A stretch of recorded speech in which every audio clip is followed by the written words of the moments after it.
My family was very upset that I would wake up every morning, come to, feel the searing pain in my legs, look around the hospital room, realize where I was, and it would all come flooding back. War correspondent Kimberly Dozier today on Now I've Heard Everything. I'm Bill Thompson.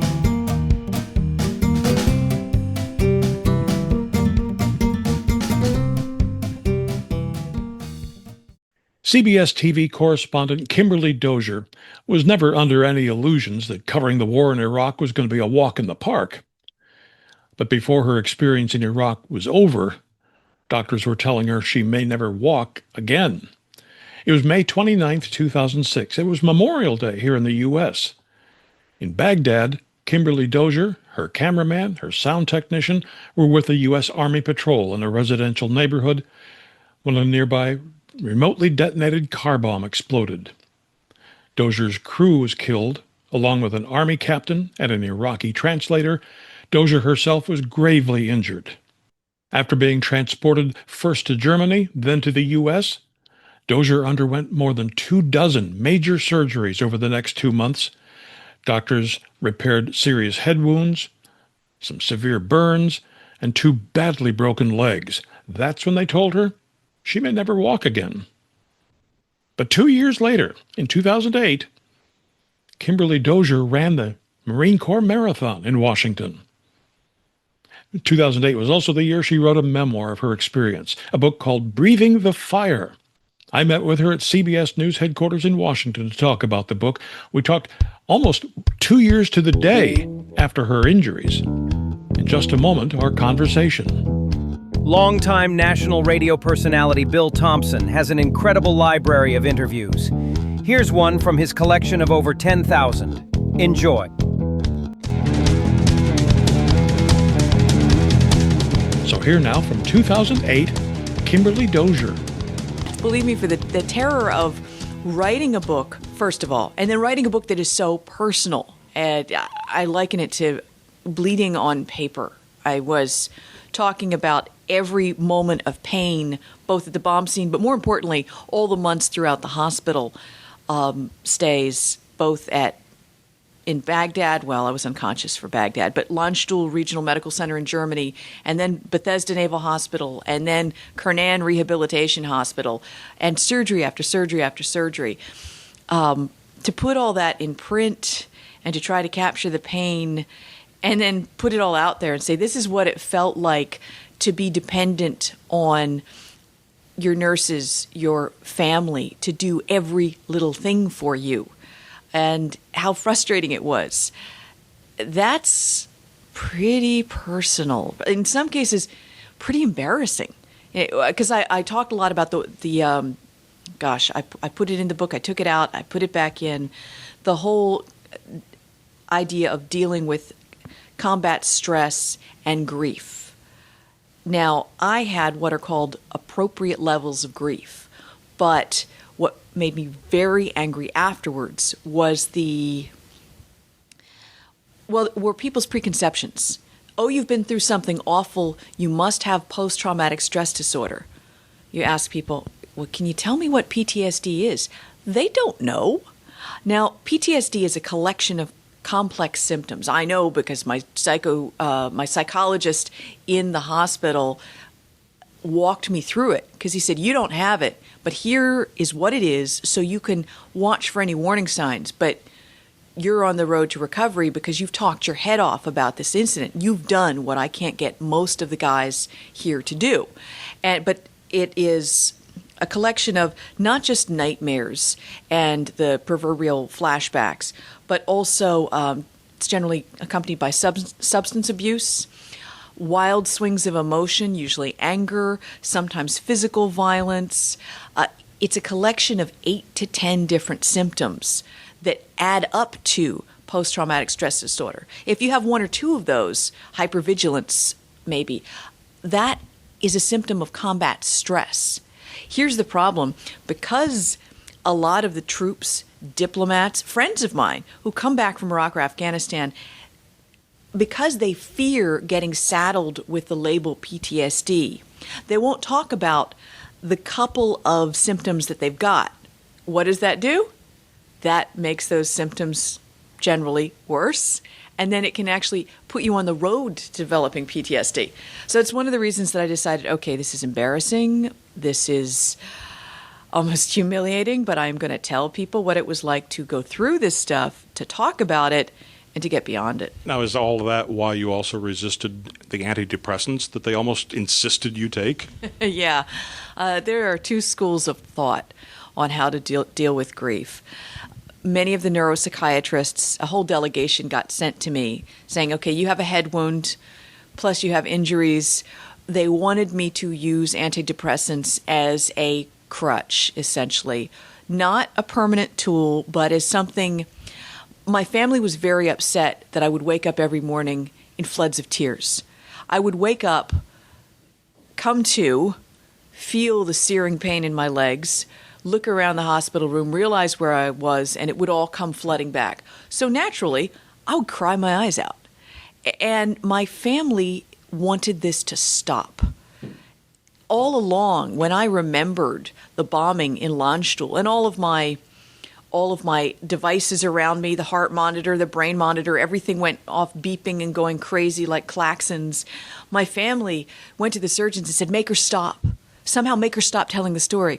They didn't understand that a trauma victim on the journey to being a trauma survivor, one of the things that's healthy to do is you go over what happened. You talk about it. And in terms of getting over the grief, you go through it. You don't avoid it. Now, I understand that what the psychiatrist wanted me to do was use antidepressant treatment to put it off until they thought I would be better able to deal with it. I thought I was able and ready to deal with it then, but I had to fight to get that opportunity. Then the last 2 weeks of my stay, because I kept asking the doctors, I don't want drugs, give me someone to talk to. You know, I'm a child of the Oprah generation. I'm a 40-year-old female. I do yoga. I do all that kind of stuff. I want to talk it out. The last 2 weeks, they sent me Dr. Vic Huertas. His normal job, debriefing special forces teams. He was on his 2 weeks of National Guard duty at Bethesda. He came in to talk to me, and after initially talking 15, 20 minutes, he said, look, I'll work with you. A couple provisos. I normally work with Marines, so I'm going to swear a lot. I said, okay.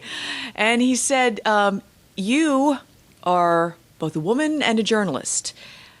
My problem with you is not going to be getting you to talk. It's going to be getting you to shut up, as you can tell. So he said, occasionally I will cut you off and make you move it along. And I just kind of looked at him and said, great, psychotherapy boot camp. All right. And with that, he would come in for the next 2 weeks for an hour, maybe less. Sometimes he would come during my physiotherapy just to try to talk me through it or around it. But the other major thing he did was working with my parents, basically helping them start to let go. Here's another thing you don't realize when you're a trauma patient. When your parents or loved ones come to take care of you, parents especially go back to whatever time in their head when you last lived at home. So for them, I was 18 all over again, and they were trying to make all of my major decisions for me. And even once I got better, they expected the doctors to continue to give them the briefings first instead of giving me the briefings. So that was part of our transition, and Vic helped them through that. He also helped me in terms of, you know, you got to cut the umbilical cord all over again. And that was part of the healing process. It was a tough one for everyone involved, but we got through it. After this short break, Kimberly Dozier shows the doctors just how wrong they were. You know, AI is not just for 22-year-old coders. A lot of us older adults are drawing on our life experience to find unique and creative ways to use AI, at home or at work. Got an AI success story you'd like to share? Tap the link below to visit our YouTube channel, AI After 40, and let's keep learning together. Now back to my 2008 conversation with war correspondent Kimberly Dozier. Well, if I guess I may make the unoriginal observation that you've been a fighter your whole career. I mean, in one way or another, you had to fight for your jobs along the way. You had to fight to be allowed to get the kind of assignments you wanted. You had to fight with people who were maybe resented the fact you were a woman trying to cover a war. You know, I never had problems with the woman covering a war thing. I worked in the Middle East for so long. I'm not a flirt. I'm a pretty straight arrow. I was raised daughter of a Marine. I do my job. But one of the problems was I was always told either you don't have the experience, or you don't have the looks for TV, or you were a newspaper reporter that doesn't work in this format. I always got told no, one way or the other. My parents would say, you know, why are you taking a chance going overseas? You don't have a job. The publisher I worked for in Washington, D.C. said, look, no one hires freelancers overseas. Every single step I took in my career, I had this host of well-meaning naysayers explaining to me why it wouldn't work and why I was wrong for the job or the place, or, you know, making the biggest mistake of my life. So fast forward to Landstuhl in the hospital bed. I'm in excruciating pain. I've looked down and seen my legs during a dressing change, and they're a sea of ground beef. And one of the doctors comes in to explain the aftermath of a surgery I've just been through. They've driven 2 titanium rods into either broken femur. And they said, look, we don't know if we got it right. You will possibly never be able to walk properly again. And I sat there and I heard in my head, here's another person telling me no. I have heard this before. And I got, you know, poor doctor, he was just trying to be realistic with me, but I got angry. I don't know how much he picked up on the anger at the time, but every time after that, when I got a chance, you know, first to stand and then to walk, well, I got to say, the first few times standing and walking, I thought he may be right. But over time, there was a little voice in my head that says, I'll show you like I showed everybody else. That helps. My dad got told no a number of times in his career. And, you know, he started as a surveyor and eventually became a full-fledged construction engineer. You know, worked his way up from the bottom of the ranks. You know, those guys that stand in the street with the hard hats on and that tripod doing measurements. That's what he started as, and at the end he built the Royal Airport in Saudi Arabia, the King's Airport. If anyone, you know, if you fly in there, Dad built that. So you know, you just have to have faith in yourself. And I had my family around me, had some fantastic doctors. The other thing is every time I went in and out of my room and wheeled past other healing patients, I was on 5 East in Bethesda, which is the one with all the soldiers and Marines, I would see people with limbs missing. One kid was popping wheelies with his wheelchair. And I thought, whoa, if you can do that, I can walk. I don't know if I'll have the same smile on my face that you do, but I'm going to try. I guess you do have to measure what has gone wrong with you versus what has gone wrong with somebody who's coming out of the hospital with no legs at all. Or further on at the Kernan Rehabilitation Hospital, which was a private physiotherapy hospital, sports hospital. It also got patients from Shock Trauma, Maryland, one of the top trauma centers in the country. That meant a lot of amputees, but also a lot of people who were paralyzed for life. And so what? I was having trouble walking. These people would never get the chance. And I would be fighting through my physiotherapy session, trying to get my knees to bend and, you know, gritting my teeth, screaming through it sometimes. Not screaming loudly, but screaming. And I'd turn and look, and on the next pallet, someone would be learning how to use his neck muscles to lift his shoulders a little bit. And that would be it. That would be the extent of his or her ability for all time from then on. That's a real leveler. So what have I got to complain about? Do you want to go back to Iraq? I've asked to since last year. Mostly I've asked to go back to the Middle East. I'm a Middle East specialist. I've got a house in Jerusalem. I did not live in the United States for a good 14, 15 years before this happened. So for me, this has been real culture shock being back here. It's been good to witness one of the most historic elections of all time, to see Obama and Hillary and McCain battle it out. That's where we are at this point. And I understand that it's one of the top stories on the planet at present, but I miss the time. I miss when foreign news held sway, and I'm hoping that give us a few months, wait until after the inauguration, and let's get back to doing my kind of reporting. Hopefully, we won't be sending you to report from the battlefields of Iran anytime soon. You know, I was in Iran in 78 and 79 for the revolution as I was 13. And it is a country very different from Iraq. I knew even then. You have a lot of people who travel, are very sophisticated, very well educated, unlike the population you had in Iraq, where because of Saddam's dictatorship, many people couldn't travel abroad. And there was more of a circle the wagons Soviet who might spy on who feeling.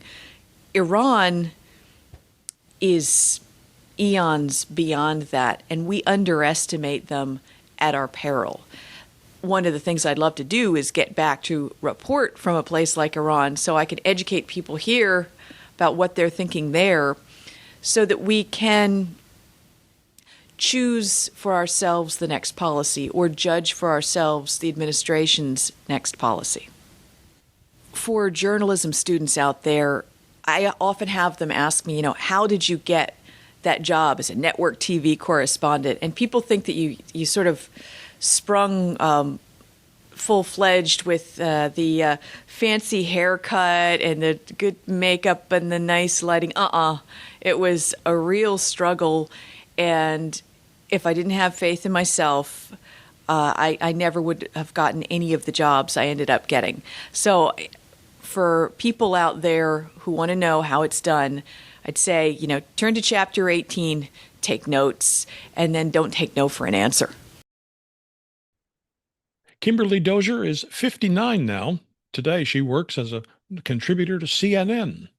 Now, you can get your copy of Breathing the Fire by Kimberly Dozier by tapping the link in our show notes, by clicking the link in the description below if you're watching this on YouTube, or by going to our website, heardeverything.com. We may earn an Amazon commission if you make a purchase.